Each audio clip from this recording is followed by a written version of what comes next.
क्या चंद्रयान-3 एक fail mission है? क्या चंद्रयान-3 को अपने लक्ष्य प्राप्ति किए बिना ही स्लीप मोड में डाल दिया गया? ये हम ऐसे ही हवा में नहीं कह रहे, बल्कि सबूत के साथ आज इस वीडियो में आपको यही बताने वाले हैं कि क्यों चंद्रयान-3 को विदेशी मीडिया द्वारा फेल मिशन बताया जा रहा है। क्योंकि सच्चाई यही है कि जिस एक चीज के लिए चंद्रयान-3 को चांद के सबसे चैलेंजिंग प्लेस यानी कि साउथ पोल पर भेजा गया था, चंद्रयान-3 ना उस इम्पोर्टेंट चीज को खोज पाया, बल्कि उससे पहले ही चंद्रयान-3 को स्लीप मोड में डाल दिया गया। फिर भी इसरो के द्वारा इसे सक्सेसफुल मिशन बताया गया, बल्कि असली सच्चाई पूरी दुनिया के साथ साथ हम भारतीयों से भी छुपाई गई। और इसलिए आज हम आपको एक पूरी सच्चाई आप सबके सामने रखने वाले हैं। आज से लगभग 63 साल पहले 1960 से ही वैज्ञानिकों को यकीन था कि पानी बर्फ के रूप में चांद के नॉर्थ पोल और साउथ पोल पर मौजूद डीप डार्क क्रिएटर के अंदर आइस के रूप में जमा हो सकता है। क्योंकि चांद पर मौजूद ये क्रेटर इस तरह मौजूद हैं कि इन पर सूरज की रोशनी कभी पड़ती ही नहीं है। यहाँ पर मिलियन सालों से सूरज की लाइट आज तक पहुंची ही नहीं है। और इस पानी की खोज साल 2009 में पहली बार भारत के चंद्रयान-1 ने भी की थी। चंद्रयान-1 को चांद पर मौजूद एक क्रेटर के अंदर पानी मिला था, जिसको बाद में नासा ने भी कंफर्म किया था। इसके बाद साल 2019 में हमारे भारत द्वारा भेजे गए चंद्रयान-2 के ऑर्बिटर के द्वारा भी इन वाटर मैप्स को कंफर्म किया गया था। यानी साफ था कि चांद पर पानी तो मौजूद है। वहीं वैज्ञानिकों की माने तो चांद पर 6 million metric ton water ice मौजूद हो सकती है। और इस पर रिसर्च करने के लिए हम इंसानों ने कई अनमैन्ड मिशंस किए हैं, जिसमें हमने कई लैंडर्स और रोवर्स को भेजा, जिनमें से एक मिशन अभी भारत द्वारा किया गया चंद्रयान-3 मिशन था, जिसे मून के साउथ पोल पर वाटर सैंपल और वाटर मॉलिक्यूल्स को आइडेंटिफाई करने के लिए इसरो द्वारा भेजा गया था। और इसे चांद पर भेजने का सबसे बड़ा रीजन भी यही था कि चांद पर पानी की खोज की जाए। प्रज्ञान रोवर पर वाटर आइस डिटेक्ट करने के लिए अल्फा पार्टिकल एक्सरे स्पेक्ट्रोमीटर यानी APXS और लेजर इंड्यूस्ड ब्रेकडाउन स्पेक्ट्रोस्कोपी यानी LIBS 2 इंपॉर्टेंट साइंटिफिक इंस्ट्रूमेंट्स लगाए गए थे, जिनका काम तो एक जैसा ही था, लेकिन काम करने का तरीका एकदम अलग था।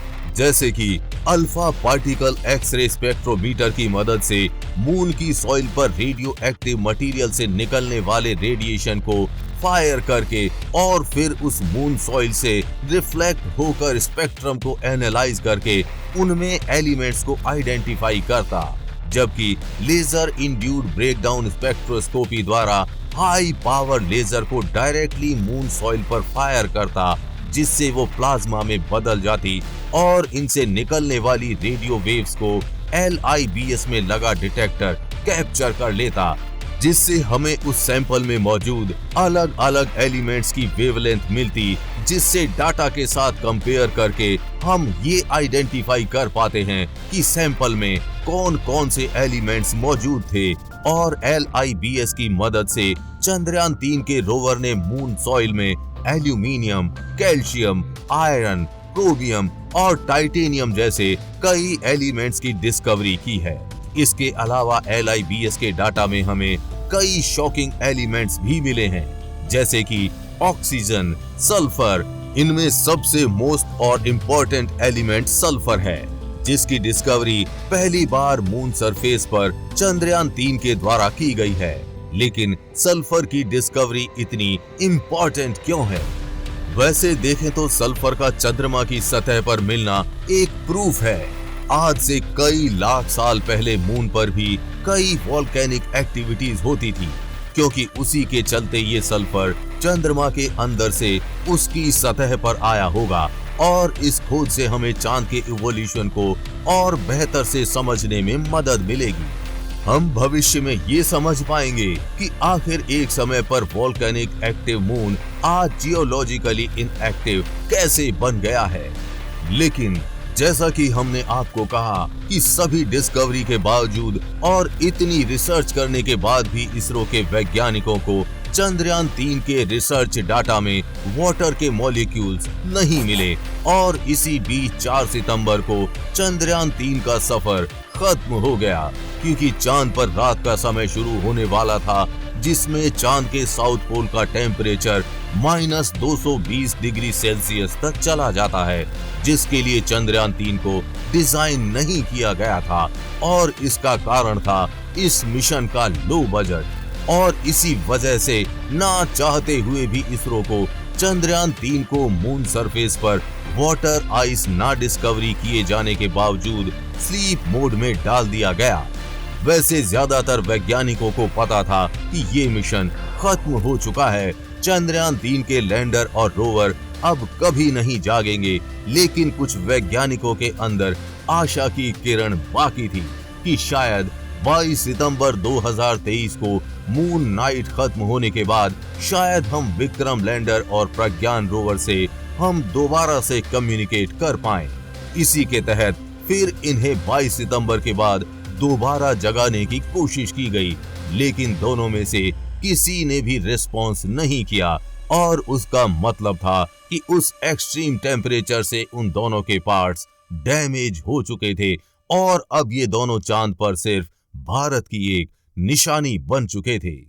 वैसे चांद पर पानी की खोज न करने के बावजूद भी इसरो ने इस मिशन को सक्सेसफुल कहा है, जो कि काफी हद तक सही भी है, क्योंकि इसरो पहली वो स्पेस एजेंसी है जिसने मून के साउथ पोल पर लैंड किया है, और इसी के साथ साउथ पोल की मिट्टी में मौजूद एलिमेंट्स की भी खोज की है।